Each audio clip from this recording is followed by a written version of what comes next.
Well, hello everybody and welcome to Max Berry Productions. My name's Max Berry and we're back today to answer another big question. How do you film cars? And not just cars generally, how do you get dynamic, exciting shots?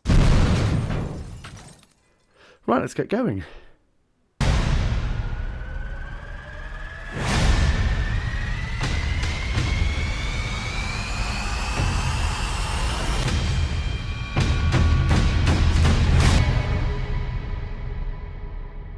The question I'm asked almost more than anything else is how do you film the video of the car from outside while it's on the move? Well, there is an answer, and there are two main options for capturing dynamic exterior shots. The first is the more straightforward and legal option and consists of a GoPro action camera or similar bolted to a suction cup mount which sticks to any flat, clean surface of the car. This setup is relatively inexpensive, fairly easy to set up, safe mostly, and allows for incredibly dynamic shots whilst on the move. So let's take the rear of our car here, although it does look more like the front end. Anyway, we can take our suction cup mount and stick it on the side of our car here, looking towards the front wheels. Now I must suggest you check the manufacturer's notes on this, but the suction mount I use will easily handle 50 to 70 miles an hour. But my main pointer here is the lower the camera is mounted on the side of the car, the more dynamic the shot will be.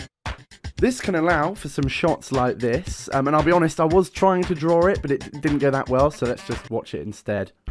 So here we are looking forward at a wheel, here we are looking back at a wheel from a bit lower down, here we are looking at a wing mirror, goodness me, and here's an exhaust. Wow, how exciting. The second option is known as the Russian arm, and I should point out it has no relation to the Dead Hand Gang. A Russian arm used in the industry looks like this, where we have a car with a seat for driving and a seat on the roof or at the back for the cameraman, who controls a stabilised camera at the end of a mechanical arm. The issue is, however, this equipment is extremely expensive and can cost up to 30 grand a day on rental, and unless you're making the next James Bond film, that's a little steep. Luckily though, there is a cheaper alternative, and to partake you will need some form of camera, a camera vehicle,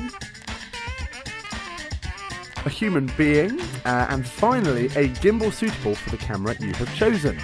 First, we'll take our camera vehicle, and by the way, I can highly recommend the very long and very spacious Volkswagen Passat for this.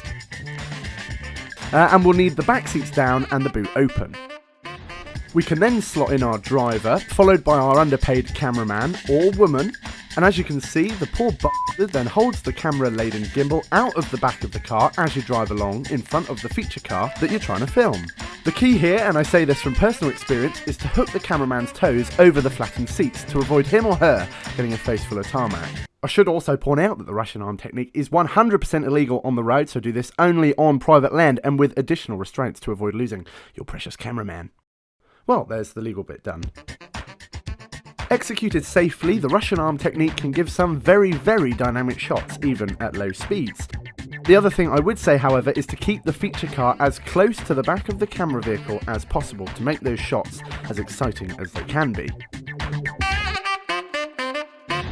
Well, there we are. Those are two ways to get dramatic, dynamic shots when filming cars.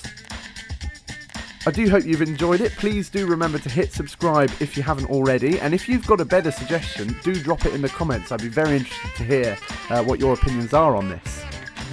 Anyway, thank you all very much indeed for watching. My name is Max Berry, this is Max Berry Productions, and we'll see you on the next one.